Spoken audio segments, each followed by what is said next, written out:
Welcome to ஜென்டாக் channel. இன்றைக்கி நம்ம என்ன பார்க்க போகிறோம் அப்படின்னா, சிறுதானிய ரெசிப்பியில் திணை அரிசி வச்சு ஒரு சூப்பரான இனிப்பு பொங்கல் தான் எப்படி செய்யலாம் அப்படின்னு சொல்லி பார்க்க போகிறோம். ஏற்கனவே நான் சிறுதானியங்கள் வச்சு நிறைய வீடியோ கொடுத்துருக்கேன். வேணுங்கிறவங்க லிங்க்கில் டிஸ்கிரிப்ஷனில் ஆட் பண்ணுறேன், செக் பண்ணி பார்த்துக்கோங்க. ஃபஸ்ட் டைம் நான் என்ன செஞ்சுருக்கேன் அப்படின்னா, சிறுதானியம் வச்சு ஒரு ஸ்வீட் ரெசிபி செஞ்சுருக்கேன். வாங்க அது எப்படி செஞ்சேன்னு சொல்லி பார்க்கலாம். அதுக்கு நான் என்ன எடுத்திருக்கேன் அப்படின்னா, 1 கப் திணை அரிசி, அதே கப்பில் பாதி கப் என்ன எடுத்திருக்கேன் அப்படின்னா சிறுபருப்பு, அப்படி இல்லைன்னா பாசிப்பருப்பு.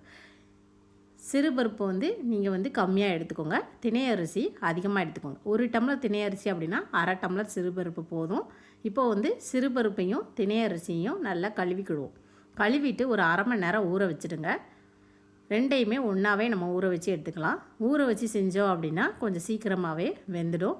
அப்படி ஊற வைக்கலை அப்படின்னா நீங்கள் தண்ணி அளவு மட்டும் கூடுதலாக வச்சு என்ன செஞ்சுக்கலாம் அப்படின்னா இந்த பொங்கல் ரெசிபி செஞ்சுக்கலாம். நல்லா கழுவிக்கோங்க. கழுவிட்டு நம்ம என்ன செஞ்சுக்கலாம் அப்படின்னா ஒரு 20லேருந்து 30 நிமிஷம் ஊற வச்சு எடுத்தால் போதும். ரொம்ப நேரம் ஊற வைக்கணும் அவசியம் இல்லை. இப்போ இது நல்லா கழுவியாச்சு, தண்ணி ஊற்றி நான் ஊற வச்சு எடுத்துட்டேன். இந்த தண்ணியை தூர வடிகட்டிக்கோங்க. அப்படி இல்லைன்னா நீங்கள் செடிகளுக்கு யூஸ் பண்ணிக்கோங்க.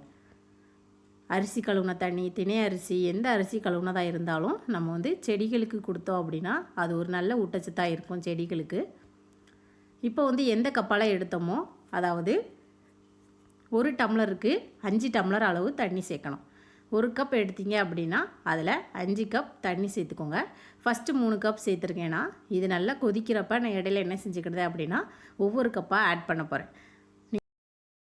நீங்கள் பாதி தண்ணி பாதி பால் கூட யூஸ் பண்ணிக்கலாம். இதுக்கு இப்போ 5 டம்ளர் தண்ணி சேர்க்க போகிறேன் அப்படின்னா 2 டம்ளர் தண்ணி 2.5 டம்ளர் பாலும் நீங்கள் சேர்த்துக்கலாம். நான் ஃபுல்லாகவே தண்ணி தான் ஆட் பண்ண போகிறேன். பால் சேர்க்காம தான் இந்த பொங்கல் வச்சுருக்கேன். விருப்பம் அப்படின்னா நீங்கள் ஒரு 2 டம்ளர் பால் நல்லா காய்ச்சி வச்சுக்கோங்க.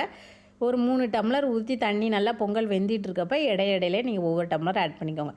இதுக்கு நான் மண்டவளம் எடுத்திருக்கேன். மண்டவளம் ஒரு 1/2 கிலோ இருக்குது. அதில் பாதி எடுக்க போகிறேன். ஒரு 250 கிராம் என்ன செய்ய போகிறேன் அப்படின்னா மண்டவளம் எடுக்க போகிறேன். நீங்கள் நல்லா இனிப்பு நல்லா சாப்பிடுவீங்க அப்படின்னா கூடுதலாக சேர்த்துக்கோங்க. மண்டவளம் நம்ம அதிகமாக சேர்த்தா மட்டும்தான் இந்த திணை அரிசி பொங்கல் நல்ல டேஸ்ட் இருக்கும். ஏன்னா நம்ம சிறுதானியங்கள் நம்ம சாதாரணமாக செய்கிறத விட இனிப்பு கொஞ்சம் கூடுதலாக செஞ்சிங்கன்னா மட்டும்தான் அந்த சிறுதானிய உணவு கொஞ்சம் கூடுதலாக நம்ம இன்டேக் பண்ண முடியும். அதனால் மண்டவளம் கொஞ்சம் அதிகமாக சேர்த்துக்கோங்க. நான் கூடுதலாக சேர்த்து மொத்தமாக பாகு கரைச்சி வைக்க போகிறேன். இருக்க எல்லாத்தையுமே பாகு காய்ச்சிட்டு அதுக்கப்புறமா மீதியே நான் எவ்வளோ இனிப்பு தேவையோ அதுக்கேற்றாக்கில் நான் சேர்த்துக்கிறேன். மொத்தமாக ஒரு 250 கிராம் உங்களுக்கு சரியான அளவாக இருக்கும். இப்போ இது நல்லா வெந்துட்டுருக்கு. இன்பிட்வீனில் நீங்கள் என்ன செஞ்சுக்கோங்க அப்படின்னா ஒரு 1லேருந்து 2 டம்ளர் தண்ணி நம்ம ஆட் பண்ணிக்கணும். அதாவது அடி பிடிச்சிடக்கூடாது. சில்வர் வச்சோம் அப்படின்னா நமக்கு அடி பிடிக்க வாய்ப்பு அதிகமாக இருக்குது. அதனால் சில்வர் பாத்திரத்தில் நீங்கள் வைக்காமல் வேறு எந்த பாத்திரம்னாலும் யூஸ் பண்ணிக்கோங்க. இப்போ இது பாருங்கள், இந்த மாதிரி ஸ்டேஜ் வரப்போ கூடுதலாக 1லேருந்து 2 டம்ளர் தண்ணி நான் ஆட் பண்ணி செஞ்சுருக்கேன். இப்போ இந்த மண்டவளம் எல்லாமே நல்லா பாகு பதெல்லாம் வேண்டாம், நல்லா கரைஞ்சிச்சு சுத்தமான பாகுவாக தான் இருக்குது. அதனால் நான் வடிகட்டலை. உங்களுக்கு பாகு சுத்தமாக இல்லை அப்படின்னா நீங்கள் வடிகட்டிட்டு சேர்த்துக்கோங்க.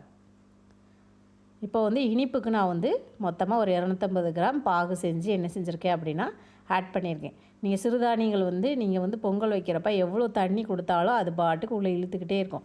அதனால் நம்ம பாகு காய்ச்சி வச்சுருக்கிறதுமே ஒரு 1லேருந்து 2 டம்ளர் தண்ணி வரும். அதனால் நீங்கள் 5 டம்ளர் அளவாக சேர்த்துக்கோங்க. அதுக்கப்புறமா நீங்கள் என்ன செஞ்சுக்கலாம் அப்படின்னா இந்த பாகு ஊற்றி மிக்ஸ் பண்ணிகிட்டே இருக்கணும். அடி பிடிக்கக்கூடாது. அடி பிடிச்சிட்டு அப்படின்னாலே ரொம்ப டேஸ்ட் மாறிடும், நல்லாவே இருக்காது. அதனால் அடி பிடிக்காமல் இந்த மாதிரி மிக்ஸ் பண்ணிகிட்டே இருங்க. பாகு ஊற்றி மிக்ஸ் பண்ணதுக்கப்புறமா 2 டேபிள் ஸ்பூன் நெய் சேர்த்து உங்களுக்கு எந்த நட்ஸ் வேணுமோ அதை நீங்கள் நல்லா ஃப்ரை பண்ணிவிட்டு அந்த பொங்கலில் நீங்கள் ஆட் பண்ணிக்கோங்க. நெய்யில் நல்லா வறுத்துக்கிட்டோம் அப்படின்னா ரொம்ப டேஸ்ட் இருக்கும். நான் பாதாமும் ட்ரை கிரேப்ஸும் சேர்த்துருக்கேன். இதெல்லாம் நல்லா பொரிஞ்சதுக்கப்புறமா நம்ம என்ன செஞ்சுக்கலாம் அப்படின்னா சிறுதானிய பொங்கல் நம்ம வச்சுருக்கோம். அதில் நீங்கள் இந்த மாதிரி சேர்த்துக்கிட்டிங்க அப்படின்னா ரொம்ப டேஸ்ட் நல்லாயிருக்கும். ஏலக்காய் நீங்கள் வேகிறப்ப சேர்த்தாலும் சரி தான், இல்லைனா இந்த மாதிரி நட்ஸ் எல்லாம் வறுக்கிறப்ப கொஞ்சமாக ஏலக்காய் சேர்த்துட்டோம் அப்படின்னா அந்த பொங்கல் டேஸ்ட் இன்னும் நல்லாயிருக்கும். ரொம்ப சூப்பராக இருக்கும். சிறுதானியத்தில் திணை அரிசி மட்டும் இல்லாமல் வரகரிசியில் நீங்கள் செய்யலாம். எல்லா விதமான சிறுதானியத்துலேயும் நீங்கள் இந்த மாதிரி பொங்கல் செஞ்சீங்க அப்படின்னா ரொம்ப டேஸ்ட் நல்லாயிருக்கும். இது வரைக்கும் நீங்கள் ட்ரை பண்ணல அப்படின்னா ஒரு வாட்டி கண்டிப்பாக ட்ரை பண்ணுங்கள். ரொம்ப ஈஸியான மெத்தட் தான் இது. இப்போ பொங்கல் ரெடி ஆகிடுச்சு. நம்ம ஏற்கனவே நெய் போட்டு நல்லா தாளித்து எடுத்ததை இது கூட சேர்த்துட்டு இன்னொரு நல்லா மிக்ஸ் பண்ணிக்கோங்க.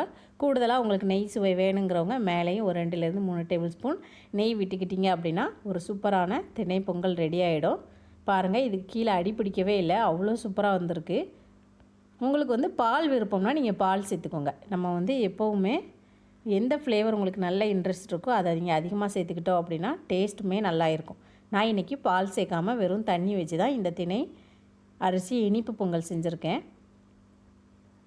மில்லட் ரெசிபி சாப்பிடணுன்னு விருப்பம் இருக்கிறவங்க இந்த மாதிரி நீங்கள் ஹெல்த்தியாக சாப்பிட்டா ரொம்ப ரொம்ப நல்லாயிருக்கும். இது காலையில் பிரேக்ஃபாஸ்ட் டயத்தில் நீங்கள் சாப்பிடலாம். அப்படி இல்லைன்னா லன்ச் டைமில் கொஞ்சமாக கொடுக்கலாம். அப்படி இல்லைன்னா ஈவினிங் டைம் கிட்ஸுக்கு ஸ்கூல் விட்டு வந்ததுக்கப்புறமா ஒரு பவுலில் கொடுத்தோம் அப்படின்னா அவங்க பாட்டு சாப்பிடுவாங்க. ரொம்ப ரொம்ப சூப்பராக இருக்கும். சிறுதானியங்களை இந்த மாதிரி நீங்கள் இது வரைக்கும் செஞ்சதே இல்லை அப்படின்னா கண்டிப்பாக ஒரு வாட்டி செஞ்சு பாருங்கள். சிறுதானிய பொங்கல், அதுவும் திணை அரிசியில் செஞ்ச ஒரு சூப்பரான பொங்கல் ரெடி ஆகிடுச்சு. இந்த வீடியோ பிடிச்சிருந்தால் லைக் பண்ணுங்கள், மறக்காமல் சப்ஸ்கிரைப் பண்ணுங்கள். ஹைப் ஆப்ஷனை கண்டிப்பாக யூஸ் பண்ணிக்கோங்க. தேங்க்யூ.